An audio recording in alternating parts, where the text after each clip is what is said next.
একাত্তরের প্রশ্ন মীমাংসা করতেই হবে জানিয়ে অন্তর্বর্তী সরকারের উপদেষ্টা মোহাম্মদ মাহফুজ আলম বলেছেন, যুদ্ধাপরাধের সহযোগীদের ক্ষমা চাইতে হবে। এক ফেসবুক পোস্টে অন্তর্বর্তী সরকারের উপদেষ্টা মোহাম্মদ মাহফুজ আলম এ কথা বলেছেন। দেশে বসে জুলাইয়ের পক্ষের শক্তির বিরুদ্ধে চক্রান্ত করা মুজিববাদী বামদেরকেও হুঁশিয়ারি দিয়েছেন তিনি। বলেন, রাজনীতি করতে হলে পাকিস্তান পন্থা বাদ দিতে হবে। পাকিস্তান এদেশে গণহত্যা চালিয়েছে, ইনিয়ে বিনিয়ে গণহত্যার পক্ষে বয়ান উৎপাদন বন্ধ করতে হবে।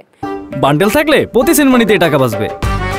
বিকাশ সেনমানি বান্ডেল কিনে জিতুন প্রতি লেনদেনে। জুলাইয়ের শক্তির মধ্যে ঢুকে স্যাবোটাজ করা বন্ধ করতে হবে।